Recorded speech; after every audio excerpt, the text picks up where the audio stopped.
PlayStation 5 just came in the mail, and with it Demon's Souls Remake, and oh boy what a game this is. I'm something of a Souls games beginner. I have just finished Dark Souls 3 with a lot of help from my friends, so I went into Demon's Souls with little hope. But after I saw the graphics and the textures and the combat, I just could not stop playing this game for 1 second. Yes, I died many times. Many times. And yes, I may have rage quitted, screamed, shouted, cussed and thrown some controllers across the room, but I am happy to say I still pretty much suck at this game. Considering this is a remake and that I haven't played the original version, and also considering that my experiences regarding Souls games include trying to complete Dark Souls 3 over a period of 2 years and about 4 hours of Sekiro. So I kinda can't exactly play all smarty pants about this game. Because, well, honestly, I do not know a lot about Souls games, so this is a review of Demon's Souls through the eyes of a complete beginner, aka me. As I started this game, I did not know exactly what to expect. Of course, I knew this game was gonna be difficult, but here is how starting my playthrough actually looked like. First, I spent around 1 hour deciding which class to pick, so I just kinda closed my eyes and picked one. And then the tutorial started. Oh boy, that was not good. That was not good. You can't touch me, I'm gonna go left, I'm gonna go right, hiya, and hiya!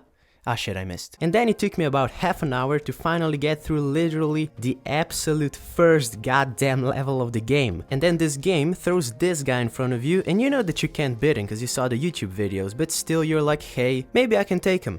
And then this happens. You say to yourself, it's not your fault, once you get a hang of the game everything will be fine. And then, oh the arrogance of this game. And then you wake up in this place with half of your freaking health bar. And when you Google how to get your health bar full again, it says don't do it, because there is something called tendency and it gets all fucked up if you die in human form. By the way, tendency is like this stuff that is in the game just to mess with your head. If you have white tendency, enemies are less difficult but they drop less stuff. And if you have black tendency, enemies are even more difficult, which I didn't even think was possible, but when you kill them you get 1 extra moongrass. Or if you kill him, that is. First, let's talk about the thing that this game is based around, and that is combat. As I said, you will get to choose between different classes, but my advice to you is choose something light, because if you choose something heavy, you'll move around like your balls are the size of a mountain. Personally, I think that the combat itself is way more advanced than I thought it would be. You have tons of different weapons, different enemy types, different approaches. I went for the dexterity build so I can move a little faster and maybe land a few more hits. Plus, I don't think I have to remind you that this game is freaking difficult. But I think that sometimes the journey towards the boss was even more difficult than the actual boss. Yes, some of them can be a bastard to kill, but thank God for bosses like the Leechmonger.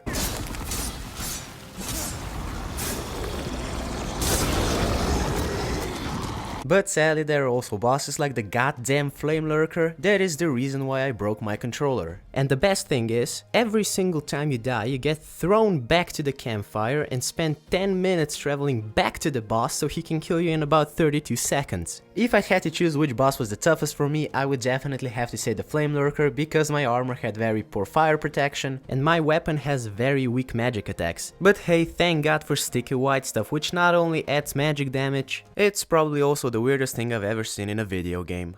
Your base of operation will be the Nexus. From there you will get to travel to 5 different places by using art stones. The Boletarian Palace is the easiest and personally my favorite place to be. The enemies are not that difficult, the sun is shining and there are dragons, which is very nice. Then there is the Stonefang Tunnel, which was a bit more difficult, but nothing that a professional like myself could not handle. The Tower of Latria, more accurately the Prison of Hope, was like playing a freaking horror game because of the poor lighting, people jumping at you from nowhere, and most importantly because of those octopus heads that literally drain the life out of you. The Shrine of Storms was, well, a goddamn nightmare. Cause of all of the skeletons and all of the flying things and all of the freaking traps, it's just miserable. The whole thing is just miserable. But the Valley of Defilement, the Valley of Defilement, was the reason why it took me so long to make this review. You can't see 2 shits in front of you. You can easily die every step of the way by falling to your death. You're always poisoned or plagued or some shit. The Valley of freaking Defilement is the reason that when you think Demon's Souls, you start crying like a little baby.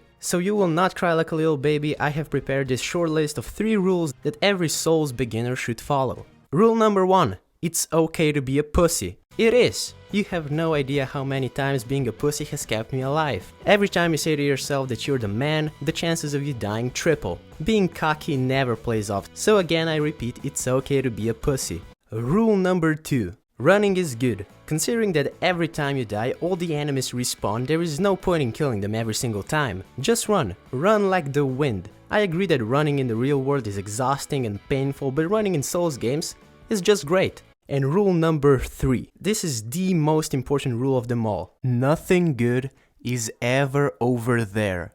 Let me explain. While playing a Souls game, there comes a time when you think to yourself, hey, maybe there's something good over there. The answer is always no. This is not like any other game where exploration pays off. If you choose to explore, the only thing that you will find is death. I don't think that there is anything more important that I can teach you or tell you about this game. All I can really say is buy it if you have your PlayStation 5, because the only bad thing about Demon's Souls Remake is how it affected my mental health. Not gonna lie to you, I would make a pause every 1 hour and go play the lovely Astro's Playroom just to calm my nerves a little bit and get ready to be killed again by some asshole with a pickaxe. As in the previous Souls games, there is also the option of co-op. I play with some random dude for 2 hours, and let me just say that playing with a friend is way less stressful. But the bad thing is that you can still get easily invaded by some ding-dong that has 15 minutes of spare time. Overall, this is an amazing game that you just must play if you already have your PlayStation 5. I am so happy to give it a well-earned 9 out of 10. I hope you enjoyed the video, and please maybe comment below what's your experience with Souls games. Thanks again and see you next time.